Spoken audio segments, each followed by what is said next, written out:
வணக்கம் நண்பர்களே, நான் உங்கள் ஷா பேசுகிறேன். இன்றைக்கி நம்ம பார்க்க போகிற இந்த அமானுஷ்ய நிகழ்வை நம்ம கூட பகிர்ந்துக்கிட்டவங்க நம்ம சப்ஸ்கிரைபரான மகாலட்சுமி. மகாலட்சுமியோட ஃப்ரெண்டோட வாழ்க்கையில் நடந்த பயங்கர அமானுஷ்ய நிகழ்வை தான் இன்றைக்கி நம்ம பார்க்க போகிறோம். எனக்கு கொஞ்சம் கோல்டாக இருக்குது, ஸோ வாய்ஸ் ரொம்ப கிளியாரிட்டியாக இல்லை அப்படின்னா கொஞ்சம் அட்ஜஸ்ட் பண்ணிக்கோங்க. வீடியோக்குள்ளே போகிறதுக்கு முன்னாடி நம்ம சேனலை நீங்கள் சப்ஸ்கிரைப் பண்ணாமல் பார்த்துட்டு இருந்தீங்கன்னா சப்ஸ்கிரைப் பண்ணிக்கோங்க. கூடவே பக்கத்தில் இருக்க பெல் ஐக்கானையும் கிளிக் பண்ணிக்கோங்க. அப்போ தான் தொடர்ந்து நான் போடுற வீடியோ உங்களுக்கு நோட்டிஃபிகேஷனாக வரும். இது போன்ற அமானுஷ்ய நிகழ்வு உங்கள் வாழ்க்கையில் நடந்திருந்தா அதை நீங்கள் என் கூட பகிர்ந்துக்கணும்னு நினச்சிங்கன்னா கீழே டிஸ்கிரிப்ஷனில் டெலிகிராம் ஐடி, இன்ஸ்டாகிராம் ஐடி, அப்புறம் என்னோட மின்னஞ்சலையும் கொடுத்துருக்கேன்.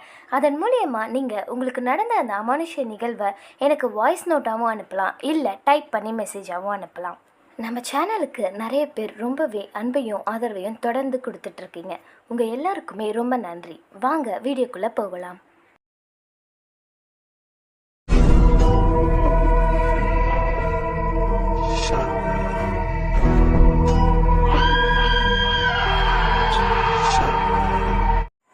தஞ்சாவூர் கிட்ட இருக்க முத்துப்பேட்டையை சேர்ந்தவங்க தான் கயல்விழி மகாலட்சுமியோட காலேஜ் ஃப்ரெண்டு. கயல்விழி ஒரு கிராமத்து பொண்ணு, ரொம்பவே அமைதியாக தான் இருப்பாங்களாம். காலேஜில் யார்கிட்டையுமே ரொம்ப பேச மாட்டாங்களாம். கயல்விழிக்கு ஃபஸ்ட் இயரில் ஃப்ரெண்ட்ஸுன்னு பார்த்தா மகாலட்சுமி, அதுக்கப்புறமா அவங்க கூட படித்த லாவண்யா. இவங்க 3 பேரும் தான் ஒரு கேங்காக இருந்திருக்காங்க. லாவண்யா ஒருத்தரை லவ் பண்ணியிருக்காங்க. அந்த பையனும் அவங்க கிளாஸ் தான் படிச்சுட்டு இருந்திருக்காரு. அவர் பேர் சுந்தரமுக்கு 2 க்ளோஸ் ஃப்ரெண்ட்ஸ் இருந்திருக்காங்க. ஒருத்தர் பேர் கதிரேசன், ஒருத்தர் பேர் கேசவன். இவங்க 3 பேருமே ரொம்ப க்ளோஸ் ஃப்ரெண்ட்ஸாக இருந்திருக்காங்க. லாவண்யாவும் சுந்தரமும் மீட் பண்ணணுன்னா அவங்க கூடவே இவங்க 2 ஃப்ரெண்ட்ஸும் அவங்க 2 ஃப்ரெண்ட்ஸும் வருவாங்களாம். அப்படியே இவங்களுக்குள்ளேயும் பழக்கமாக இருக்குது. எல்லாருமே ஒரு கேங் ஆஃப் ஃப்ரெண்ட்ஸாக இருக்காங்க. இப்படியே ஒரு வருஷம் ஓடுது. ரொம்ப சாந்தமாக இருந்த கயல்விழி இப்போ எல்லாருக்கிட்டேயும் ரொம்ப சகஜமாக பேச ஆரம்பிக்கிறாங்க. நல்ல மனசு விட்டு ஃப்ரெண்ட்லியாக பேச ஆரம்பிக்கிறாங்க, பழகுறாங்க. இப்போ தான் அவங்க வாழ்க்கையில் ஒரு பயங்கர அமானுஷ்ய சம்பவத்தை சந்திக்க போகிறாங்க. கேசவன் மனசுலையும் கதிரேசன் மனசுலையும் கொஞ்சம் கொஞ்சமாக கயல்விழி வர ஆரம்பிக்கிறாங்க. கயல்விழி இவங்க 2 பேர்கிட்டையும் ரொம்ப க்ளோஸாக ஃப்ரெண்ட்ஸாக பழக ஆரம்பிச்சிருக்காங்க. இதுவே அவங்களோட மனசை மாற்ற ஒரு எண்ணமாக அமைஞ்சிருக்கு. கதிரேசனுக்கும் கேசவனுக்கும் தன்னை அறியாமலே கயல்விழி மேலே ஒரு காதல் உருவாகுது. கேசவன் முதலாக தன்னோட காதலை சொல்லலான்னு ஒரு முடிவு எடுத்து இந்த விஷயத்த முதல்ல தன்னோட நண்பர்களுக்கு தெரியணும்னு சுந்தரத்தையும் கதிரேசனையும் கூப்பிட்டு தான் ஒரு பொண்ணை காதலிக்கிறேன் அப்படின்ற விஷயத்த சொல்லியிருக்காரு. உடனே இவங்கெல்லாம் யாரா அந்த பொண்ணு அப்படின்னு சொல்லி கிண்டல் பண்ணி கேட்டுகிட்டே இருக்கும்போது அவர் கயல்விழி அப்படின்னு சொல்லி சொல்கிறாரு. இதை கேட்டதும் சுந்தரத்துக்கு ஒன்றும் அவ்வளோ பெரிய ஷாக் இல்லை. ஏன்னா எப்பயுமே கயல்விழி பேசும்போது சாப்பிடும்போது அவளை பார்த்துக்கிட்டே இருக்கிறது, ரசிச்சுக்கிட்டே இருக்கிறது, இதெல்லாமே சுந்தரம் கவனிச்சிருக்காரு. உடனே கேசவன் கிட்ட சொல்கிறாரு, நினச்சேன்டா நீ அப்போவே அவளை பார்க்கும்போதே எனக்கு தெரிஞ்சுது உன் பார்வையிலே ஏதோ ஒரு காதல் இருக்குன்னு சொல்லிட்டு. சரி ஓகே, என்னைக்கு போய் சொல்ல போகிற அப்படின்னு கேட்டுகிட்டே இருக்க இந்த பக்கம் கதிரேசனோட முகம் அப்படியே வாடிப்பே இருந்திருக்கு. இவங்க 2 பேரும் என்னாச்சுடா, ஏதாவது உனக்கு பிரச்சனையா நான் அவளை லவ் பண்ணுறதால அப்படின்னு சொல்லி கேட்கவும் அப்போ தான் கதிரேசன் வாயை திறந்து ஒரு விஷயத்த சொல்கிறாரு. நானும் கயல்விழியை 1 சைடாக 1 இயராக லவ் பண்ணிகிட்ருக்கேன். அவளை என்றைக்கு பார்த்தனோ அன்றைக்கிலேருந்தே அவளை எனக்கு ரொம்ப பிடிச்சிருந்தது. அதனால் அவளை ரொம்ப சின்சியராக லவ் பண்ணிகிட்ருக்கேன்டா அப்படின்னு சொல்லி சொல்கிறாரு. இப்போ ஒருத்தர் மாற்றி மாற்றி மூஞ்சி பார்த்துக்கிறாங்க. என்ன பேசுகிறதுனே அவங்களுக்கு தெரியல. தன்னோட ஃப்ரெண்டு 2 பேருமே சுந்தரத்துக்கு ரொம்ப முக்கியம். 2 பேரும் ஒரே பொண்ணை லவ் பண்ணுறதா சொன்னால் யாருக்கு சப்போர்ட் பண்ணுறதுனோ அவருக்கு ஒன்றுமே புரியல.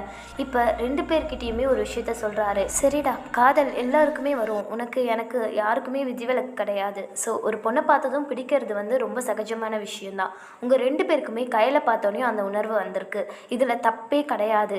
ஆனால் இதில் என்ன விஷயம் அப்படின்னு கேட்டிங்கன்னா, நீங்கள் முதல்ல உங்களோட காதலை போய் கயல்கிட்ட சொல்லுங்கள். கயல் உங்கள் 2 பேரில் யாரை காதலிக்கிறதா சொல்கிறாலோ அவங்க விருப்பத்துக்கு ஏற்ப 2 பேரில் ஒருத்தர் விட்டு கொடுத்துட்டு போயிடணும் அப்படின்னு சொல்லி சொல்கிறாரு. இதை கேட்டதும் இவங்க 2 பேரும் சரி சம்மதம் அப்படின்னு சொல்கிறாங்க. ஆனாலும் கதிர் என்ன சொல்கிறாருன்னா, என்னால் அவ்வளோ சீக்கிரத்தில் கையில் விட்டு தர முடியாது, கண்டிப்பாக அவளை என்னை ஏற்றுக்க வைப்பேன் அப்படின்னு சொல்லிட்டு போகிறாரு. இப்போ அடுத்த நாள் லாவண்யா, கயல், மகாலட்சுமி இவங்க 3 பேருமே சுந்தரத்தை சந்திக்க வராங்க. சுந்தரம் கூட தானே கதிரேசனும் அதுக்கப்புறம் கேசவனும் இருப்பாங்க. இன்றைக்கி கதிரேசன் ஒரு பக்கமும் கேசவன் ஒரு பக்கமும் திரும்பி நின்றுட்டு இருந்திருக்காங்க. இதை பார்த்ததும் கயல் கிண்டல் பண்ணி பேசிகிட்டே வந்திருக்காங்க. என்னடா 3 பேரும் 3 திசையில் நிற்கிறீங்க, ஏதாவது சண்டையா என்ன உங்களுக்குள்ள?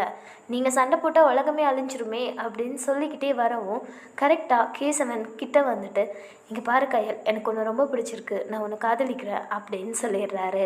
அடுத்த நிமிஷம் கதிரும் ஓடி வராரு. ஓடி வந்துட்டு கயல்கிட்ட, கயல் இங்கே பாரு, நானும் உன்னை காதலிக்கிறேன், உனக்கு எங்கள் 2 பேரில் யாரை பிடிச்சிருக்குன்னு சொல்லு, நான் வந்து உன் மேலே உயிரே வச்சுருக்கேன் கயல், நீ இல்லைன்னா என்னால் வாழவே முடியாது அப்படின்னு சொல்கிறாரு. கயலுக்கு ஃபஸ்ட்டு சிரிப்பு தான் வந்திருக்கு. சிரிச்சுட்டே 2 பேரும் என்ன இன்றைக்கி என்னை வச்சு கலாய்ச்சிட்ருக்கீங்களா, அடி வாங்குவீங்க போங்க அப்படின்னு சொல்கிறாங்க. உடனே இவங்க 2 பேரும் ரொம்ப சீரியஸாக, இங்கே பாரு கயல், நேற்றுலேருந்து எங்களுக்குள்ளே பிரச்சனை போயிட்டுருக்கு, எல்லாமே உன்னால தான், உன்னை நாங்கள் 2 பேருமே காதலிக்கிறோம், நீ என்ன முடிவெடுத்தாலும் அதை நாங்கள் ஏற்றுக்கிறோம், எங்கள் 2 பேரில் உனக்கு யாரை பிடிக்கும்னு சொல்லு அப்படின்னு கேட்டதும் கயலுக்கு ஒரு நிமிஷம் ரொம்ப ஷாக்காக இருந்திருக்கு. நான் உங்களை ஒரு நல்ல ஃப்ரெண்டாக தான் நினச்சி பழகினேன், 2 பேர் மனசுக்குள்ளேயும் இப்படி ஒரு ஆசை வர்றதுக்கு நான் காரணமாக இருந்தால் என்னை மன்னிச்சிக்கோங்க, எனக்கு நீங்கள் 2 பேருமே ஃப்ரெண்ட்ஸ் தான் அப்படின்னு சொல்லிட்டு அந்த இடத்த விட்டு வேகமாக போயிடுறாங்க. லாவண்யாக்கும் மகாலட்சுமிக்கும் பயங்கர ஷாக்காக இருந்திருக்கு. டேய், இத்தனை நாளாக பழகிறோம், இது வரைக்கும் ஒரு வார்த்தை சொன்னீங்களாடா, இப்போ என்னடா 2 பேரும் சேர்ந்து ஒரே பொண்ணை லவ் பண்ணுறதா சொல்கிறீங்க, அறிவு இருக்காடா, இப்படியாவது அந்த பொண்ணுக்கிட்ட ப்ரப்போஸ் பண்ணுவீங்க, அவள் இவ்வளோ நாளாக உங்களை நல்ல ஃப்ரெண்டாக தானே நினச்சிட்டு இருந்தா, அவன் மனசு எவ்வளோ கஷ்டப்படும், கொஞ்சம் கூட புரிஞ்சிக்க மாட்டீங்களாடான்னு சொல்லிட்டு மகாவும் லாவண்யாவும் கயல்விழியை சமாதானப்படுத்துறதுக்கு பின்னாடியே போயிருக்காங்க. அன்னையிலேருந்து கேசவனும் கதிரேசனும் சரியாக பேசிக்கிறதே இல்லை. இது சுந்தரத்துக்கு ரொம்பவே வருத்தத்தை கொடுக்க ஆரம்பிக்குது. இப்படியே ஒரு மாதம் போகுது. இப்போ கயலும் அவங்கக்கிட்ட சரியாக பேசுகிறது கிடையாது. இதெல்லாம் கவனித்த சுந்தரம் ரொம்பவே வருத்தப்பட்டு கயல்கிட்ட போய் பேச ஆரம்பிக்கிறாரு. இங்கே பாரு கயல், நம்மலாம் ஃப்ரெண்ட்ஸாக இருக்கும்போது எவ்வளோ சந்தோஷமாக இருந்தோம்னு உனக்கு தெரியும், உனக்கு 2 பேர் மேலே ஃபீலிங்ஸ் இல்லைன்னா கூட அவங்களுக்கு ஹர்ட் ஆகாமல் அதை சொல்ல பாரு, எப்படியாவது அவங்களுக்கு அதை புரியவே. 2 பேரும் வந்து நல்ல ஃப்ரெண்ட்ஸாக இருந்தாங்க. இப்போ என்னன்னா, இவன் வந்தால் அவன் வரமாட்டான், அவன் வந்தால் இவன் வரமாட்டான், 2 பேரும் இன்னும் எதிரிங்க மாதிரி முறைச்சிட்டு தெரியிறானுங்க. கிளாஸில் அவ்வளோ சந்தோஷமாக இருக்கும், இவனுங்க 2 பேரும் ஒன்றா கலாச்சிட்டு பேசிகிட்டு இருப்பானுங்க. இப்போ பார்த்தா ஆளுக்கு ஒரு மூலையில் உட்காந்து சோகமாக உட்காந்துட்ருக்காங்க. இதெல்லாம் பார்க்க எனக்கு ரொம்ப கஷ்டமாக இருக்குது. நம்ம பழைய மாதிரி ஃப்ரெண்ட்ஸாகவே இருக்கலாம்னு சொல்லி அவங்கக்கிட்ட எப்படியாவது பேசிப்பாருன்னு சொல்கிறாங்க. இப்போ தான் கயலுக்கும் சரி ஓகே, தான் பண்ணுறதும் தப்பு தான், 2 பேருக்கும் என் மேலே ஃபீலிங்ஸ் வந்ததுக்கு தானும் ஒரு ரீசன் தான், அவங்கக்கிட்ட அந்தளவுக்கு நம்ம ஃப்ரெண்ட்லியாக பழகிருக்கோம், சரி இப்போ நம்மளால தானே நம்ம ஃப்ரெண்ட்ஸ் பிரிஞ்சிருக்காங்கன்னு சொல்லி கயலும் அவங்க 2 பேரையும் கூப்பிட்டு தனியாக பேசணும்னு சொல்கிறாங்க. கயல் கூப்பிட்டதும் இவங்க 2 பேருக்கும் பயங்கர சந்தோஷம். 2 பேருமே வந்துட்டு, சொல்லு கயல், எங்களை நீ யாரை விரும்புகிற அப்படின்னு தான் முதல்ல கேட்குறாங்க.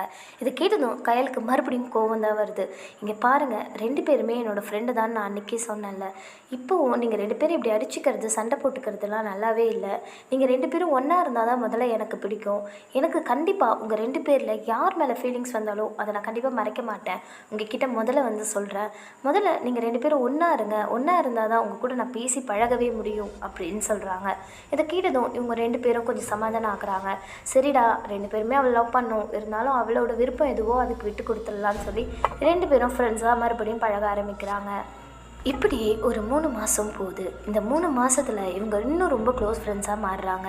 எல்லோரும் ஒன்றா வெளியே போகிறது, ஒன்றா சாப்பிட்றது, ரொம்ப ஜாலியாக இருக்கிறது, இந்த மாதிரி ஒரு அழகான ஃப்ரெண்ட்ஷிப்போடவே இவங்க ட்ராவல் பண்ணுறாங்க. அந்த சமயம் கேசவனுக்கு உடம்பு சரியில்லாமல் போகுது. இதனால் ஒரு வாரம் கேசவனால் காலேஜுக்கு வர முடியல. இந்த ஒரு வாரம் கயல் ரொம்பவே டிஸ்டர்ப் ஆகுறாங்க.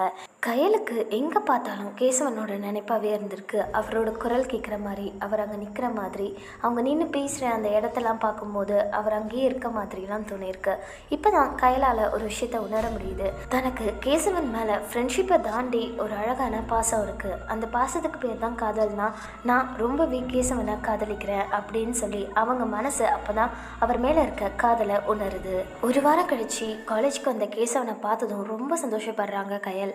ஓடி போய் உடனே நீ எப்படி இருக்க, நல்லா இருக்கியான்னு சொல்லி முதல் முறையாக கேசவனோட கையை பிடிச்சி, கயல் எல்லார் முன்னாடியும் நான் உன்னை எவ்வளோ மிஸ் பண்ண தெரியுமா, உனக்கு உடம்பு சரியில்லைன்னு கேள்விப்பட்டதுலேருந்து எனக்கு மனசெல்லாம் சரியே இல்லை, உன்னை எப்போ பார்ப்பேன், உன்கிட்ட எப்போ பேசுவேன்னு சொல்லி எதிர்பார்த்துட்டே இருந்தேன் அப்படின்னு சொல்கிறாங்க.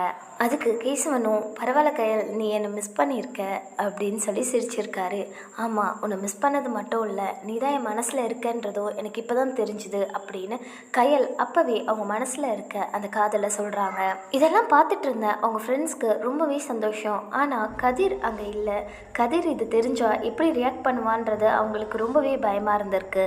கொஞ்ச நேரம் கழிச்சு கதிரும் அங்கே வர கேசவன் கையை பிடிச்சி பேசிகிட்டு இருக்க கையலை பார்க்குறாரு. இவ்வளோ நேரம் சிரிச்சுட்டே வந்தவரோட முகம் டோட்டலாக அப்படியே வாடி போயிருக்கு. அவர் கயல்கிட்ட ஓடி வராரு, கையலை பார்க்குறாரு. கயலும் நிமிந்து ஒரு செகண்ட் கதிரை பார்க்குறாங்க. கதிர்கிட்ட கயல் சொல்கிறாங்க, இங்கே பாரு, எனக்கு கேசவனை தான் ரொம்ப பிடிச்சிருக்கு. அதுக்காக நீ என் ஃப்ரெண்டு இல்லைன்னு ஆகாது. நீ எப்பயுமே என்னோட பெஸ்ட் ஃப்ரெண்டு தான். ஒரு ஃப்ரெண்டுன்ற உறவை தாண்டி உன்னை என்னால் என்றைக்குமே வேறு உறவாக பார்க்க முடியாது. ஆனால் கேசவனை அப்படி கிடையாது. கேசவனை எனக்கே தெரியாமல் நான் பயங்கரமாக லவ் பண்ண ஆரம்பிச்சிட்டேன், என்னை மன்னிச்சிடு அப்படின்னு சொல்கிறாங்க. இதை கேட்ட கதிர் பயங்கரமாக ஷாக் ஆகுறாரு. அங்கே இருக்க யார்கிட்டையும் எதுவுமே பேசாமல் அங்கேருந்து வேகமாக ஓடி போகிறாரு. அவர் பின்னாடியே கேசவனும் சுந்தரமும் ஓடி போகிறாங்க, அவர் எப்படியாவது சமாதானப்படுத்தணும்னு சொல்லிட்டு. அடுத்த நாள் கயல் காலேஜுக்கு வந்ததுமே கதிரை தான் தேடி போகிறாங்க. கதிர் ஒரு ஓரமாக சோகமாக உட்காந்துட்டு இருந்திருக்காரு. கயல் அவர் பக்கத்தில் போயிட்டு கதிர் அப்படின்னு சொல்லி கூப்பிட்றாங்க. கதிரும் திரும்பி பார்த்துட்டு சொல்லு கயல் அப்படின்னு சொல்லி சொல்கிறாரு. இல்லை, நீ ரொம்ப ஃபீல் பண்ணுறேன்னு எனக்கு தெரியும், ஆனால் இப்படி இருக்காதடா, நம்ம எப்போ போல் ஃப்ரெண்ட்ஸாகவே இருக்கலாம், உனக்கு என்னோட மனசு புரியும்னு நான் நினைக்கிறேன் அப்படின்னு சொல்லவும் கதிர் லைட்டாக சிரிச்சுட்டு சரி ஓகே, எனக்கு ஒன்றும் பிரச்சனை இல்லை, நான் ஒரு 2 நாளில் சரியாயிடுவேன், விடு பார்த்துக்கலாம் அப்படின்னு சொல்லி கையில் அங்கேருந்து சமாதானப்படுத்தி அனுப்பியிருக்காரு. இப்படியே ஒரு மாதம் போகுது. அவங்களுக்கு எக்ஸாம்ஸ் வரதால எல்லாருமே படிப்பில் ரொம்ப கான்சன்ட்ரேட் பண்ணி படிக்க ஆரம்பிக்கிறாங்க. எல்லோருமே அவங்க எக்ஸாம்ஸையும் முடிக்கிறாங்க. கதிரால் சரியாக எக்ஸாம் கூட எழுத முடியலை. எப்போ பாரு கையலோட ஞாபகமாகவே இருந்திருக்காரு. ஆனால் அதை ஃப்ரெண்ட்ஸ் கிட்ட காட்டிக்கவே இல்லையா. இப்போ எக்ஸாம் லீவில் எங்கேயாச்சும் வெளியே போகலாம் அப்படின்னு சொல்லி ஒரு பிளான் பண்ணுறாங்க. உடனே பொண்ணுங்கள்லாம் சொல்கிறாங்க, நாங்களும் உங்கள் கூட வருவோம், ஆனால் எங்களை ஒரு 6-7 மணிக்கெலாம் வீட்டில் விட்டுருங்க, அதுக்கப்புறமாலாம் எங்களால் உங்கள் கூட இருக்க முடியாதுன்னு சொல்லிடுறாங்க. இவங்க பிளான் பண்ணி 6 பேரும் வெளியே போகிறாங்க. வெளியே போன இடத்துல அங்கேயே சமைச்சு சாப்பிட்லான்னு ஒரு முடிவு பண்ணி அங்கேயே சமையல் செய்ய ஆரம்பிக்கிறாங்க. கதிர் சொல்கிறாரு, உங்கள் எல்லாருக்கும் இன்றைக்கி நான் தான் சமைக்க போகிறேன் அப்படின்னு சொல்லிட்டு அவரும் அன்றைக்கி சமைச்சு தராரு. எல்லாருமே சாப்பிட்றாங்க. அங்கே இருக்க இயற்கை காட்சியெல்லாம் சுற்றி பார்த்துட்டு அன்றைக்கி எல்லாரும் சாயந்தரமாக வீட்டுக்கு கிளம்பிடுறாங்க. கயல் அன்றைக்கி நல்லா படுத்து தூங்கிட்டு இருந்திருக்காங்க. சரியா ஒரு 1:30 மணி அளவில் யாரோ அவங்கள கூப்பிடுற மாதிரியே இருந்திருக்கு. கயல் கயல் அப்படின்னு சொல்லி ஒரு குரல் கேட்கவும் திடுக்கிட்டு எழுந்திருக்காங்க. எழுந்து சுற்றி பார்த்துருக்காங்க. அங்கே யாருமே இல்லை. கயலுக்கு யாரோ நம்மளை கூப்பிட்ட மாதிரியே இருந்ததே அப்படின்னு சொல்லி தன்னோட முகத்தை தொட்டு பார்த்துருக்காங்க. ஃபுல்லாக வேர்த்து ஊற்றிருக்கு. பக்கத்தில் இருந்த ஒரு டவல் எடுத்து முகமெல்லாம் தொடச்சிட்டு தண்ணி குடிச்சிட்டு மறுபடியும் படுத்திருக்காங்க. படுத்து ஒரு 10 நிமிஷத்தில் கையலுக்கு பயங்கரமாக வயிறு வலிக்க ஆரம்பிச்சிருக்கு. வலி தாங்க முடியாமல் அவங்க அம்மாவை போய் எழுப்பியிருக்காங்க. அம்மா, எனக்கு பயங்கரமாக வயிறு வலிக்குதுமா, என்னன்னே தெரியல, ரொம்ப நேரமாக வலிச்சிட்ருக்கு அப்படின்னு சொல்கிறாங்க. அவங்க அம்மாவும் அதான் கண்டதையும் வெளியே சாப்பிடாதுன்னு சொன்னால் கேட்குறியா, இன்றைக்கி எங்கே போனேன், ஏதோ சாப்பிட்டுட்டு வர வந்திருப்பேன், அதான் உனக்கு ஒத்துக்கலன்னு நினைக்கிறேன், இரு நான் போயிட்டு சீரகம் போட்டு தண்ணி வச்சு கொடுக்குறேன் அப்படின்னு சொல்லிட்டு அவங்க அம்மா சுடுதண்ணி வச்சு கொடுத்துருக்காங்க. கையலும் அதை குடிச்சிட்டு மறுபடியும் வந்து படுத்திருக்காங்க. இருந்தாலும் அவங்களுக்கு லைட்டாக வலி இருந்துகிட்டே இருந்திருக்கு. இப்போ மணி சரியா 3 கிட்ட ஆகிட்டுருக்கு. 3 மணிக்கு மறுபடியும் அதே குரல் கையலுக்கு கேட்குது. கயல் கயல் அப்படின்னு சொல்லி யாரோ கூப்பிட்ற மாதிரி இருந்ததோ கையலுக்கு அதுக்கு மேலே ஒரு மாதிரி பயம் வந்திருக்கு. என்னடா இது, அதே குரல் இப்போ மறுபடியும் கேட்குற மாதிரியே இருக்கே, இங்கே இருந்தால் சரி வராது, நம்ம அம்மா கூடயே போய் படுத்துப்போன்னு சொல்லி அவங்க அம்மா கூடவே அன்றைக்கி போய் கயல் படுத்து தூங்கியிருக்காங்க. இப்போ காலேஜ் லீவ் விட்டுருக்கிறதுனால கயல் 2-3 நாள் வீட்டில் தான் இருந்திருக்காங்க. 2-3 நாள் கழித்து ஃப்ரெண்ட்ஸ் எல்லாம் கயல் வீட்டுக்கு போகலான்னு பிளான் பண்ணி எல்லோரும் கயல் வீட்டுக்கு வராங்க. கயலுக்கு அப்பா கிடையாது, அம்மா மட்டும்தான். அதனால் அவங்க அம்மா அவங்கள ரொம்பவே நல்லா கவனிக்கிறாங்க. அவங்க அம்மாவும் வேலைக்கு போகிறதால கயல் அப்புறம் அவங்க ஃப்ரெண்ட்ஸ்லாம் தான் வீட்டில் இருந்திருக்காங்க. எல்லார்கிட்டையும் பேசிகிட்டே இருக்கும்போது கதிர் மட்டும் கயலோட ரூமில் போயிட்டு என்னமோ பார்த்துட்டு இருந்திருக்காரு. என்ன பண்ணுறான் இவன் அப்படின்னு சொல்லி கிட்ட போய் பார்த்தா கயலோட ஃபோட்டோஸ்லாம் எடுத்து பார்த்துட்டு இருந்திருக்காரு. அவங்க ஃப்ரெண்ட்ஸ்லாம் அப்படியே பின்னாடியே போயிருக்காங்க. கயல், இதான் உன்னோட ரூமா, ரொம்ப நீட்டாக வச்சுருக்கேன், நாங்களாம் எங்கள் ரூமை குப்பையாக வச்சுருப்போண்டி அப்படின்னு சொல்லிக்கிட்டே அந்த ரூமை சுற்றி பார்க்குறாங்க. அங்கே நிறையா கயலோட சின்ன வயசுலேருந்து எடுத்த ஃபோட்டோஸ்லாம் இருக்குது. அதை எல்லாத்தையும் பார்த்துட்டு கயல், இது நீதானா, ரொம்ப அழகாக இருக்க அப்படின்னு சொல்லி பார்த்துட்டு இருந்திருக்காங்க. கொஞ்ச நேரம் கழித்து ரூம் விட்டு வெளியே வந்துடுறாங்க. பேசிட்டு அதுக்கப்புறமா வீட்டுக்கும் கிளம்பிடுறாங்க. கயலுக்கு எப்பயுமே சரியாக தூக்கம் வரலன்னா மாடியில் போயிட்டு கொஞ்ச நேரம் நடந்துட்டு அதுக்கப்புறமா வந்து படுப்பாங்களாம். அன்றைக்கும் அதே மாதிரி மாடியில் நடந்துட்டு இருந்திருக்காங்க. இவங்க நடக்கும்போது அவங்க கூடவே ஒரு உருவம் நடக்கிற மாதிரி இருந்திருக்கு. கயலோட இதயம் துடிக்கிறது அவங்களுக்கே வெளியே கேட்குற அளவுக்கு படபடன்னு துடிக்க ஆரம்பிச்சிருக்கு. இவங்க நடக்கும்போது பின்னாடியே யாரோ ஒருத்தர் அவங்க கூடவே நடக்கிற மாதிரி இருந்திருக்கு. கயலுக்கு பயம் வந்து தப தப தபன்னு மாடியிலேருந்து அப்படியே இறங்கி ஓடி வர ஆரம்பிச்சிருக்காங்க. ஸ்பீடாக அவங்க ரூம்குள்ளே போயிட்டு கதவை சாத்திட்டு பெட்டு மேலே உட்காந்துருக்காங்க. பெட்டில் உட்காந்துட்டு ஒரு செகண்ட் திரும்பி பார்த்துருக்காங்க கயல். பின்னாடி ஒரு கருப்பு உருவம் நின்றுட்டு அவங்களையே முறைச்சி பார்த்துட்டு இருந்திருக்கு. கயலுக்கு அவ்வளவுதான். தாப்பால் வேற போட்டுட்டாங்களா, கதவை அவசரமாக ஓடி வந்து இப்போ என்ன பண்ணுறதுனே தெரியல ஆன்னு கத்த ஆரம்பிச்சிருக்காங்க. கத்துனதும் அவங்க அம்மா வெளியே இருந்து கதவை தட்ட ஆரம்பிச்சிருக்காங்க. என்னடியாச்சு தொரடி கதவை அப்படின்னு சொல்லி தட்டவும் இவங்க வேகமாக ஓடி போய் கதவை திறந்துட்டு அவங்க அம்மா மேலேயே போய் விழுந்திருக்காங்க. அவங்க அம்மா கிட்ட, அம்மா என் ரூமில் யாரோ இருக்காங்கம்மா, ரொம்ப பயமாக இருக்குமா அப்படின்னு சொல்லி அழுதுகிட்டே அவங்க அம்மாவை கட்டி பிடிச்சிட்டே, இப்படி தாம்மா எனக்கு 2-3 நாளாகவே இதே மாதிரி தான் தோணிகிட்டே இருக்குது. அன்றைக்கி கூட யாரோ என்னை ஃபாலோ பண்ணுற மாதிரியே இருந்துச்சுமா, எனக்கு பயமாக இருக்குமா அப்படின்னு சொல்கிறாங்க. அவங்க அம்மாவும் கயல் ரொம்ப பயந்து போயிருக்கான்றதை தெரிஞ்சுக்கிட்டு, எதையோ பார்த்து நீ பயந்துட்டுருக்க, சரி சரி இன்றைக்கி என் கூடவே படுத்துக்கோவான்னு சொல்லி கூட்டிகிட்டு போய் படுக்க வச்சுருக்காங்க. அன்றைக்கி கயல் நல்லா தூங்கிட்டு இருக்கும்போது அதே கருப்பு உருவம் அவங்க பக்கத்தில் வந்து நிற்குது. கயல் கண்ணை திறந்து பார்க்குறாங்க. அவங்க அம்மா பக்கத்தில் தான் இருக்காங்க. கூப்பிடவும் ட்ரை பண்ணுறாங்க, வார்த்தையும் வரலை. இவங்களால கை காலை அசைக்கவும் முடியல. அந்த கருப்பு உருவம் இவங்கக்கிட்ட பேச ஆரம்பிக்குது. நீ அவனை காதலிக்கக்கூடாது, நீ அவனை காதலிச்சனா அவனையும் கொன்னுடுவேன், உன்னையும் கொன்னுடுவேன் அப்படின்னு சொல்லுது. இவங்க முகமெல்லாம் பயத்தில் வேர்த்து கொட்ட ஆரம்பிக்குது. இவங்க வாயை திறந்து அம்மா அம்மான்னு கத்த ட்ரை பண்ணுறாங்க, கத்தவே முடியல. கொஞ்ச நேரத்தில் அவங்களோட குலதெய்வமான மாடசாமியை கூப்பிடுறாங்க. சாமி காப்பாற்றுங்க அப்படின்னு சொல்லி இவங்க கத்தவும் அவங்களால அப்போ தான் அவங்க வாயை திறந்து வார்த்தையை பேச முடிஞ்சிருக்கு. கயலுக்கு ஒரே குழப்பம், தன்னை சுற்றி என்ன தான் நடக்குதுன்னு சொல்லிட்டு அம்மா கிட்ட சொன்னாலும் அம்மாவும் கண்டிப்பாக பயந்துடுவாங்க. இப்போ என்ன பண்ணுறதுன்னு கயலுக்கு ஒன்றுமே புரியல. அடுத்த நாள் காலேஜுக்கு போகிறாங்க. எல்லார்கிட்டேயும் ரொம்ப கலகலன்னு பேசிகிட்டு இருந்த கயல் அன்றைக்கி ஃபுல்லாக எதையோ பறி கொடுத்த மாதிரி ரொம்ப சோகமாக உட்காந்துட்டு இருந்தாங்க. கேசவன் கயல்கிட்ட பேச வந்தால் கூட அவரை அவாய்ட் பண்ணிவிட்டு ஒரு ஓரமாக போய் உட்காந்துக்கிட்டாங்க. இதையெல்லாம் கவனித்த அவங்க ஃப்ரெண்ட்ஸ் கயல்கிட்ட போய் என்ன ஆச்சு உண்மையை சொல்லுன்னு சொல்லி கேட்க ஆரம்பிக்கிறாங்க. அப்போ தான் கயல் மகா கிட்டேயும் லாவண்யா கிட்டேயும் எல்லா உண்மையும் சொல்கிறாங்க. லாவண்யாவும் மகாலட்சுமியும், இதெல்லாம் ஒன்றும் இல்லடி, நீ வேறு எதையும் நினச்சி பயந்துட்டுருக்க, கனவு தானே வந்துச்சின்னு சொல்கிற, இதெல்லாம் கனவாக கூட இருக்கலாம்ல, இன்றைக்கி சாயந்தரம் நம்ம கோவிலுக்கு போயிட்டு அதுக்கப்புறம் வீட்டுக்கு போகலாம், நீ ரொம்ப டிஸ்டர்பாக இருக்கன்னு எங்களுக்கு தெரியுது, நீ கொஞ்சம் ரெஸ்ட் எடு அப்படின்னு சொல்லிட்டு அங்கேருந்து கிளம்பி போயிட்டு சுந்தரம் கேசவன் கதிர்கிட்ட இந்த விஷயத்த சொல்கிறாங்க. இதை கேட்டதும் கேசவன் பயங்கரமாக அதிர்ச்சியாகிறாரு. என்ன சொல்கிற, கயலுக்கு இப்படி ஒரு பிரச்சனையா, அதனால தான் அவள் என்னை அவாய்ட் பண்ணுறாளா, எனக்கெல்லாம் ஒன்றும் ஆகாது, அவளை பயப்பட வேணான்னு சொல்லுங்கள், நான் இப்போ போய் அவளை டிஸ்டர்ப் பண்ணலை, சாயந்தரம் அவளை கோவிலுக்கு கூட்டிகிட்டு போயிட்டு அதுக்கப்புறம் வீட்டுக்கு கூட்டிகிட்டு போங்கன்னு சொல்லிட்டு அங்கேருந்து கிளம்பிடுறாரு. அன்றைக்கி சாயந்தரம் இந்த பொண்ணுங்கள்லாம் சேர்ந்து கோவிலுக்கு போகிறாங்க. அதுக்கப்புறமா வீட்டுக்கும் போகிறாங்க. வீட்டுக்கு போய் படுத்துட்டு இருந்த கயலுக்கு திடீர்னு யாரோ ஒருத்தர் அவங்க பேரை சொல்லி கூப்பிட்ற மாதிரி இருந்திருக்கு. கயல் மெதுவாக கண்ணை திறந்து பார்க்குறாங்க. கண்ணை திறந்து பார்த்தா ஒரு வயசான ஒரு பாட்டியோட உருவம், ரொம்பவே மோசமான ஒரு உருவம். அதை பார்க்குறதுக்கே ரொம்ப பயமாக இருந்திருக்கு. கண்ணெல்லாம் வெளியே வந்து தலைமுடி விரித்து போட்டுக்கிட்டு இவங்கள பார்த்து அப்படியே சிரிச்சுக்கிட்டே இருந்திருக்கு. அந்த உருவம் தன்னோட கையில் கத்தி வச்சுக்கிட்டு, நீ அவன்கிட்ட பேசக்கூடாதுன்னு நான் உன்னை சொன்னல, நீ எதுக்கு இன்றைக்கி போய் அவனை பார்த்த, அவன்கிட்ட பேசின, உன்னை நான் இப்போ கொல்ல போகிறேன் அப்படின்னு சொல்லியிருக்கு. இதை கேட்ட கயலுக்கு பயங்கரமான அதிர்ச்சி. கயலால் என்ன பண்ணுறதுனே தெரியல. ஏன்னா அவங்களால அவங்க கை காலை அசைக்கவே முடியல. எழுந்து ஓட பார்க்குறாங்க, அவங்களால முடியல. இன்னும் கொஞ்ச நேரத்தில் அவனும் செத்துருவான், நீயும் இங்கே சாவ போகிறன்னு சொல்லி சிரிச்சுக்கிட்டே கிட்ட வந்திருக்கு. கயல் அவங்க கையை மட்டும் லைட்டாக அசைக்க ஆரம்பிக்கிறாங்க.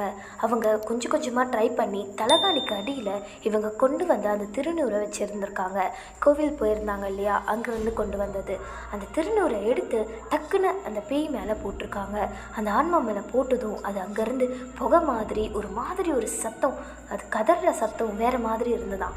அது மாதிரி கீச்சுன்னு சொல்லி ஒரு மாதிரி கதறிக்கிட்டே அது அந்த இடத்துலேருந்து மறைஞ்சு போயிருக்கு. உடனடியாக எழுந்து அவங்க அம்மாவை தேடி ஓடி இருக்காங்க கயல். அவங்க அம்மாவை நைட்டு 12:30 மணி ஆனாலும் பரவாயில்லன்னு சொல்லி எழுப்பி அவங்க அம்மா கிட்ட நடந்த எல்லா உண்மைகளையும் சொல்கிறாங்க.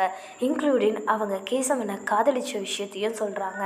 முதல்ல இதை கேட்டு கோவப்படுற அவங்க அம்மா அதுக்கப்புறமா அவங்களையும் சமாதானப்படுத்திக்கிட்டு கயலையும் சமாதானப்படுத்துகிறாங்க. சரிம்மா விடு, நான் பார்த்துக்கிறேன், ஒன்றும் இல்லை, நாளைக்கு ஒரு குலதெய்வ கோவிலில் போய் ஒரு கயிறு கட்டிட்டு வந்துடலாம், எல்லாமே சரியாயிடும், நீ எதுவும் பயப்படாத, உனக்கு நாங்களாம் இருக்கோம் அப்படின்னு சொல்லி சமாதானப்படுத்துகிறாங்க. அடுத்த நாள் விடியுது. கயல் அன்னைக்கு காலேஜுக்கு போகாமல் அவங்களோட குலதெய்வ கோவிலுக்கு கிளம்புறாங்க. இந்த பக்கம் காலேஜில் கதிரோட நடவடிக்கைகள் கொஞ்சம் கொஞ்சமாக மாறுறத சுந்தரமும் கேசவனும் கவனிக்கிறாங்க. இவன் என்னடா இப்போல்லாம் நம்ம கூட இருக்கவே மாட்டான், தனியாக ஏதோ ஒரு இடத்துக்கு போகிறான் வரான், இதே மாதிரி கயலுக்கும் ஏதோ தப்பு தப்பாக நடக்குது, இதுக்கும் அதுக்கும் ஏதோ சம்மந்தம் இருக்குமா அப்படின்னு சொல்லி யோசிக்க ஆரம்பிக்கிறாங்க. ஏன்னா கூடவே இருக்க ஃப்ரெண்டோட நடவடிக்கைகள் மாறிச்சுன்னா கண்டிப்பாக நம்மளுக்கு தெரியாமல் இருக்காது. ஏன்னா அவங்க என்னென்ன செய்கிறாங்க, எப்போ எப்படி இருப்பாங்கன்றதெல்லாம் நம்மளுக்கு கண்டிப்பாக தெரியும். இப்போ அதே மாதிரி தான் இவங்க 2 பேருக்கும் டவுட் வர ஆரம்பிச்சிருக்கு. அன்னைக்கு சுந்தரமும் கேசவனும் ஒரு முடிவு பண்ணுறாங்க. இவன் சாயந்தரமாக எங்கே போகிறான்றதை நம்ம கண்டிப்பாக ஃபாலோ பண்ணி கண்டுபிடிக்கணும்டா, அவனுக்கு இந்த விஷயம் தெரியவே கூடாது அப்படின்னு சொல்லி ஒரு முடிவு பண்ணுறாங்க. இந்த பக்கம் குலதெய்வம் கோவிலுக்கு போன கயலுக்கு ஒரு மிகப்பெரிய அதிர்ச்சியான விஷயத்தை அந்த ஊர் பூசாரி சொல்கிறாரு. உன் காதலை பிரிக்கிறதுக்காக யாரோ மாந்திரிகம் பண்ணியிருக்காங்க, அதனால தான் உனக்கு இந்த மாதிரிலாம் நடக்குது. இதனால் உன்னோட உயிருக்கும் நீ காதலிக்கிற அந்த பையனோட உயிருக்கும் பெரிய ஆபத்து இருக்குது. இதை உன் கூடவே நெருக்கமாக இருக்க யாரோ ஒருத்தர் தான் செஞ்சுருக்காங்க, அவங்கனால தான் இப்போ நீ இவ்வளோ ஒரு ஆபத்தில் மாட்டிகிட்ருக்க. இதுக்குடனே அவங்க அம்மாவும் தயவு செஞ்சு என் பொண்ணை காப்பாற்றுங்க, இந்த பிரச்சனையிலேருந்து எப்படியாவது இவரை விடுதலை பண்ணி கூட்டிகிட்டு வாங்க அப்படின்னு சொல்லி கேட்குறாங்க. சரிம்மா பயப்படாதீங்க, கண்டிப்பாக கடவுள் உங்களுக்கு உதவி செய்வார். இப்போ நம்ம ஒரு சில பூஜைகளை செஞ்சு இவங்களை இந்த மந்திரக்காட்டிலேருந்து விடுவிச்சிடலாம். நீங்கள் இந்த பூஜையை செய்யும் போது அந்த பையனும் இங்கே இருக்கணும், அந்த பையனையும் நீங்கள் நாளைக்கு கூட்டிகிட்டு வாங்க, அதுக்குள்ளே நான் பூஜைக்கு தேவையான எல்லா ஏற்பாடையும் செஞ்சு வைக்கிறேன் அப்படின்னு சொல்கிறாரு. இவங்களும் சரின்னு சொல்லிட்டு வீட்டுக்கு வராங்க. இந்த பக்கம் கேசவனும் சுந்தரமும் சேர்ந்து கதிரை ஃபாலோ பண்ண ஆரம்பிக்கிறாங்க. கதிர் வேகமாக ஒரு இடத்துக்கு பஸ் பிடிச்சி போகிறத பார்க்குறாங்க. இவங்களும் அவங்க பின்னாடியே ஃபாலோ பண்ணிக்கிட்டு போகிறாங்க. கதிர் போன இடம் ஒரு மாந்திரிகவாதியோட வீடு. இதை பார்க்குற கேசவனுக்கும் சுந்தரமுக்கும் பயங்கரமான அதிர்ச்சி. என்னடா இவன் மாந்திரிகவாதி வீட்டுக்கெல்லாம் போகிறான், யாருக்கடா மந்திரம் பண்ண போகிறான் அப்படின்னு சொல்லி யோசிச்சவங்களுக்கு அப்போ தான் ஒரு விஷயம் புரிஞ்சுது. இவன் மந்திரம் பண்ண போனது கயலுக்கு தான், கயலையும் என்னையும் பிரிக்கணும்னு தான் இவன் இவ்வளவும் பண்ணுறான்றத அவங்களுக்கு புரிஞ்சிருக்கு. கேசவன் மனசளவில் ரொம்பவே உடஞ்சி போயிடுறாரு. தன்னோட நண்பன் தனக்கு இப்படி ஒரு துரோகத்தை பண்ணுவாருன்னு சொல்லி அவர் கனவுல கூட நினச்சி பார்த்ததில்ல. இப்போ அவங்க 2 பேரும் அன்னைக்கு கதிரை பார்க்காம அப்படியே வீட்டுக்கு கிளம்பிடுறாங்க. அடுத்த நாள் காலேஜுக்கு வராங்க. எப்பயுமே கதிர் கொஞ்சம் லேட்டாக தான் காலேஜுக்கு வருவார். அதனால் இவங்க எல்லாம் ஃபஸ்ட் டைம் மீட் பண்ணி ஒரு இடத்துல கேங்காக பேசிகிட்டு இருப்பாங்க. இன்றைக்கும் அதே மாதிரி கேங்காக மீட் பண்ணுறாங்க. கயல் அன்னைக்கு அவங்க கேங் கிட்ட எல்லா உண்மையும் சொல்ல ஆரம்பிக்கிறாங்க. நான் எங்கள் அம்மா கிட்ட எல்லா உண்மையும் சொல்லிட்டேன், அது மட்டும் இல்லாமல் எனக்கு நடக்கிற இந்த அமானுஷ்ய விஷயம்லாம் நம்ம கூட இருக்கிற யாரோ ஒருத்தர் தான் பண்ணுறதா சொல்கிறாங்க. எனக்கு ஒன்றுமே புரியல, யார் இந்த மாதிரிலாம் பண்ண போகிறா, யாராக இருக்கும்னு எனக்கு யோசிச்சு மண்டையை குழம்புது அப்படின்னு சொல்லி பேசிகிட்டு இருந்திருக்காங்க. அது மட்டும் இல்லை, இன்னைக்கு சாயந்தரமாக நடக்க போகிற குலதெய்வ பூஜையில் கண்டிப்பாக நீயும் என் கூட இருக்கணும்னு சாமி சொல்லியிருக்காங்க, அதனால் இன்னைக்கு சாயந்தரம் நீ என் கூட வா அப்படின்னு கூப்பிடுறாங்க. கேசவன் தன்னோட கண்ணெல்லாம் கலங்க ஒரு விஷயத்த கயல்கிட்ட சொல்கிறாரு. நீ யாருன்னு யோசிக்கிறல, அது வேற யாரும் இல்லை, கதிர் தான். இதை கயனால் ஏற்றுக்கவும் முடியல, நம்பவும் முடியல. என்னடா சொல்கிற, என்னடா உளறிட்டுருக்க, நம்ம கதிர் போய் இப்படிலாம் பண்ணுவானா, டே அவன் என் ஃப்ரெண்டுடா அப்படின்னு சொல்கிறாங்க. அதுக்கு சுந்தரம் உடனே நேற்று அவன் எங்கே போகிறான்றதை நாங்கள் ஃபாலோ பண்ணி போனோம், கொஞ்ச நாளாக அவன் நடவடிக்கை சுத்தமாக சரியில்லை, இதெல்லாம் கவனிச்சுட்டு தான் அவன் எங்கேயோ தனியாக போகிறான்றது தெரிஞ்சு அவனை நான் பின்தொடர்ந்து போனேன் அப்படின்னு சொல்கிறாங்க. அப்போ தான் மகா ஒரு விஷயத்த சொல்கிறாங்க. டேய் அவன் என்கிட்ட போன வாரம் எனக்கு ஒரு 10,000 தேவைப்படுது, எப்படியாவது ரெடி பண்ணி கொடுக்குறியான்னு கேட்டான். ஆனால் இது நம்ம யாருக்குமே தெரியக்கூடாதுன்னு சொன்னான். சரி வேறு ஏதோ பண தேவை போலன்னு நான் நினச்சேன்டா, ஒருவேளை அவன் இந்த மாந்திரிகவாதிக்கு கொடுக்கறதுக்காக தான் கேட்டிருப்பான்னு நினைக்கிறேன். இப்போ தாண்டா எனக்கு எல்லாமே புரிய வருது, அவன் சரியில்லை தாண்டா, நம்ம கூடவே இருந்துட்டு எப்படி தான் இப்படி ஒரு துரோகத்தை பண்ண அந்த நாய்க்கு மனசு வந்ததோன்னு சொல்லி பயங்கர மாற்றிட்டே இருக்காங்க. கொஞ்ச நேரத்தில் கதிர் அங்கே வர எல்லோரும் அமைதியாக இருக்காங்க. இவர் வந்ததும் எப்பயும் போல் சகஜமாக எல்லாருக்கிட்டையும் பேசவும் கயலுக்கு பயங்கரமான கோவம் வந்து நேராக போய் அவரோட செவிலியே பலார்னு ஒரு அறையிறாங்க. இப்படி ஒரு துரோகத்தை பண்ண உனக்கு எப்படி தான் மனசு வந்தது, அதுவும் எங்களுக்கு உன்னை எங்கள் உயிர் நண்பனாக நாங்கள் நினச்சிட்ருக்கோம், உனக்கு ஒன்றுனா நாங்கள்லாம் தான் ஓடி வருவோம், ஆனால் எங்களுக்கு நீ இப்படி ஒரு துரோகத்தை பண்ணிட்ட, எங்கள் மேலே மந்திரம் பண்ணுற அளவுக்கு உனக்கு என்னடா வெறி அப்படின்னு சொல்லி கேட்குறாங்க. அதுக்கு கதிரோ, ஓ உங்கள் எல்லாருக்கும் எல்லாமே தெரிஞ்சிருச்சா, நல்லது தான், ஆமாம் நான் தான் பண்ணேன் அப்படின்னு சொல்லி உண்மையை ஒத்துக்கிறாரு. இதை கேட்டு சுந்தரமும் கதிரை போட்டு பயங்கரமாக அடிக்க ஆரம்பிச்சிடுறாரு. இவங்க எல்லாரும் போய் தடுக்கிறாங்க. ஆனால் கதிர் ஒரு இன்ச்சு கூட அசையாமல் அவ்வளோ அடியும் வாங்கிட்டு அதே இடத்துல நின்றுட்டு இருந்திருக்காரு. கதிர்கிட்ட ஏன்டா இப்படி ஒரு காரியத்தை பண்ண, உனக்கு என்னதாண்டா பிரச்சனை அப்படின்னு கேசவன் கேட்குறாரு. கதிர் நேராக போய் கேசவனை பலார்னு ஒரு அறை அரைஞ்சிட்டு, எல்லாம் உன்னால தான் நான் இப்படி மாறி நிற்கிறேன். இன்றைக்கி உங்கள் எல்லாருக்கும் நான் ஒரு துரோகியாக எதிரியாக தெரிய ஆரம்பிச்சிட்டேன். நான் சின்ன வயசுலேருந்து அன்புக்காக ரொம்ப ஏங்கினவன்டா. நான் கையில் என்னோட உயிருக்கு மேலே நேசித்தேன். ஆனால் அவள் உன்னை தான் பிடிக்குதுன்னு சொல்லிட்டா. நீங்கள் 2 பேரும் நான் வாழணும்னு ஆசைப்பட்ட வாழ்க்கையை நீங்கள் 2 பேரும் சேர்ந்து ஒன்றா ஜோடியாக என் கண்ணு முன்னாடியே வாழ்ந்துட்டுருக்கீங்க. எப்படி இதெல்லாம் என்னால் ஏற்றுக்க முடியும்? நான் ஒரு வாரம் அமைதியாக தான் இருந்தேன். ஆனால் நீங்கள் இன்னும் லவ் பண்ண என்னால் கையில் விட்டு கொடுக்கவே முடியல. கையில் உன்னை விட்டு பிரிக்கிறதுக்கு எனக்கு வேறு வழி எதுவுமே தெரியல. அப்போ தான் நம்ம ஊர் பஸ்ஸில் ஒரு ஸ்டிக்கர் ஒட்டி இருந்தது. உங்களுக்கு எந்த பிரச்சனைனாலும், காதல் பிரச்சனை எந்த பிரச்சனைனாலும் நீங்கள் இவரை வந்து பாருங்கள் அப்படின்னு சொல்லி ஃபோன் நம்பரோட ஒருத்தரோட அட்ரஸ் போட்டிருந்தது. அப்போ தான் முதல்ல நான் அந்த மாந்திரிகவாதியை போய் பார்த்தேன். நான் என் மனசில் இருக்க எல்லா கஷ்டத்தையும் அவர்கிட்ட சொல்லி உங்கள் 2 பேரையும் எப்படியாவது பிரிக்கணும்னு கேட்டுக்கிட்டேன். அவரும் ஒரு ஆன்மாவை அனுப்பி உங்கள் 2 பேரையும் பிரிச்சிடலான்னு சொன்னார். ஆனால் அதுக்கு ஒரு சில பொருள்லாம் அவர் கேட்டார். அது மட்டும் இல்லாமல் ஒரு பொடி கொடுத்து அதை கையில் சாப்பிட்ற சாப்பாட்டில் கலந்து தர சொன்னார். அதனால தான் அன்றைக்கி உங்கள் எல்லாரையும் வெளியே கூட்டிகிட்டு போகிறேன், நானே சமைச்சு தரேன்னு சொல்லி அன்றைக்கி சமையலில் கலந்து கொடுத்தேன். கையல் வீட்டுக்கு போயிருந்தப்ப அவளோட ஃபோட்டோ, அவள் தலைமுடி, அவளோட காலடி மண் இது எல்லாத்தையும் எடுத்துகிட்டு போய் கொடுத்தேன். எனக்கு நீங்கள் 2 பேரும் சேர்ந்து இருக்கவே கூடாது. கையல் எனக்கு கிடைக்கலனாலும் உனக்கு கிடைக்கவே கூடாதுடா அப்படின்னு சொல்லியிருக்காரு. இதை கேட்டதும் கேசவனுக்கு பயங்கர அதிர்ச்சியாக இருக்குது. ஏன்டா இப்படி மாறிட்ட? நீ என் நண்பன்டா. நீ சொல்லியிருந்தனா நான் கையல் வேண்டான்னே சொல்லிட்டு இருப்பேன். கையலை நினச்சிக்கிட்டே கூட நான் என்னோட ஆயுசு நாள் ஃபுல்லாகவே கடந்திருப்பேன். ஏன்னா கையல் மேலே இருக்க என்னோட காதல் உண்மையானது. அதே மாதிரி உன் மேலே நான் வச்சுருந்த நட்பும் பாசமும் உண்மையானது. நீ ஒரு நாள் வரலனா கூட நான் உன்னை தேடுவேண்டா. நீ எங்கே போகிற என்ன பண்ணுறேன்னு தெரிஞ்சுக்கணும்னு நாங்கள் வந்தது கூட நீ ஏதாவது சிக்கலில் போய் மாட்டிப்பியோன்னு தான் அன்னைக்கு கூட உன் பின்னாடி வந்தோம். ஆனால் அன்னைக்கு தான் எனக்கு தெரிஞ்சுது நீ ஒரு மாந்திரிகவாதியை பார்க்க போய் என்னையும் கையிலையும் பிரிக்க சூனியாக வச்சிட்ருக்கன்னு சொல்லி. இப்போவும் உன்னை அடிக்கவோ உன்னை திட்டவோ எனக்கு மனசே வரல. நீ என்றைக்குமே என்னோட நண்பனாக இருக்கணும்னு தான் நான் ஆசைப்பட்டிருக்கேன். ஆனால் எப்போ நீ எங்களுக்கு இப்படி ஒரு துரோகத்தை செஞ்சியோ இனிமேல் எங்கள் மூஞ்சிலே நீ முழிக்காத அப்படின்னு சொல்லிட்டு அங்கே இருந்த கையை பிடிச்சி கூட்டிகிட்டு போயிருக்காரு கேசவன். இப்போ அடுத்ததாக இவங்களோட பூஜைக்காக இவங்க எல்லாரும் ரெடியாகி அங்கே போகிறாங்க. கதிரை தவிர மீதி எல்லா ஃப்ரெண்ட்ஸுமே அந்த பூஜையில் கலந்துக்கிறாங்க. அங்கே பூசாரி பூஜை நடத்த ஆரம்பிக்கிறாரு. பூஜை நடக்க கையலோட உடம்பெல்லாம் ஒரு மாதிரி எரியிற மாதிரி இருந்திருக்கான். ஏன்னா கையலுக்கு அந்த அளவுக்கு மாந்திரிகம் செஞ்சுருக்காங்க. ஒரு வழியாக பூஜை நல்லபடியாக முடியுது. இனிமேல் கையலுக்கும் கேசவனுக்கும் எந்த ஒரு பிரச்சனையும் இருக்காதுன்னு பூசாரி சொல்லிடுறாரு. கையலோட அம்மாவும் கேசவன் கிட்ட, இங்கே பாருங்க தம்பி, இப்போ நீங்கள் படிக்கிற வயசு, இந்த வயசில் காதல் வர்றதெல்லாம் சகஜம்தான். ஆனால் இதே காதல் உங்களுக்கு கடைசி வரைக்கும் இருந்ததுன்னா அப்போ சொல்லுங்கள், நான் கண்டிப்பாக உங்களை சேர்த்து வைக்கிறேன். இப்போ தயவு செஞ்சு நீங்களும் படிங்க, கையிலையும் படிக்க விடுங்க அப்படின்னு சொல்லிட்டு போயிருக்காங்க. அதுக்கப்புறம் ஒரே வாரத்தில் டிசி வாங்கிட்டு கதிரேசன் வேற ஒரு காலேஜில் போய் சேர்ந்திருக்காரு. அதுக்கப்புறம் இவங்க கதிரேசனை பார்க்கவே இல்லையா. இந்த அமானுஷ நிகழ்வை நம்ம கூட பகிர்ந்துக்கிட்ட மகாலட்சுமிக்கு நன்றி சொல்லி நான் இந்த காணொலியை முடிக்கிறேன். இந்த அமானுஷ நிகழ்வில் ஒரு ஆழமான பதிவு இருக்குது. தனக்கு ஒருத்தவங்களை பிடிச்சிருச்சு அப்படின்னா அவங்களுக்கும் நம்மளை கண்டிப்பாக பிடிக்கணுன்ற எந்த அவசியமும் கிடையாது.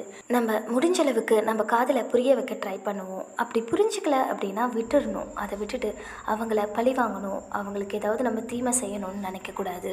காதல் ஒரு அழகான உணர்வு. யாருக்கு யார் மேலே ஃபீலிங்ஸ் வரும்ன்றதை கண்டிப்பாக சொல்ல முடியாது. அதே மாதிரி யார் கூட சேர்ந்துருப்போன்றதையும் யாராலையும் கணிக்க முடியாது. கடவுள் ஒரு விஷயத்தை உங்களுக்கு தரலைன்னா அதை விட ஒரு பெஸ்ட்டான விஷயத்த உங்களுக்கு கொடுக்கறதுக்காக வெயிட் பண்ணிகிட்ருக்காருன்னு புரிஞ்சுக்கோங்க. அதுக்குள்ளே அவசரப்பட்டு உங்கள் லைஃப்பையும் கெடுத்துக்கிட்டு நீங்கள் நேசித்தவரோட லைஃப்பையும் கெடுக்கிறதுக்கு நினைக்காதீங்க. எண்ணம் போல் தான் வாழ்க்கை. அதனால் எல்லோரும் சந்தோஷமாக இருப்போம், எல்லோரையும் சந்தோஷப்படுத்தி பார்ப்போம். இந்த வீடியோ உங்களுக்கு பிடிச்சிருந்தா கண்டிப்பாக லைக் பண்ணுங்கள். நம்ம சேனலுக்கு உங்களோட ஆதரவு இன்னும் அதிகமாக தேவைப்படுது. இந்த அமானுஷ நிகழ்வை பற்றின உங்கள் கருத்துக்களை கண்டிப்பாக கமெண்ட் செக்ஷனில் சொல்லுங்கள். நம்ம சேனலை இன்னும் நிறைய பேர் சப்ஸ்கிரைப் பண்ணாமல் பார்த்துட்ருக்கீங்க. சப்ஸ்கிரைப் பண்ணிக்கோங்க. கூடவே பக்கத்தில் இருக்க பெல் ஐக்கானையும் கிளிக் பண்ணிக்கோங்க. மீண்டும் இதே போன்ற ஒரு அமானுஷ நிகழ்வுடன் சந்திக்கிறேன். அதுவரைக்கும் உங்களிடமிருந்து விடைபெறுவது உங்கள் ஷா.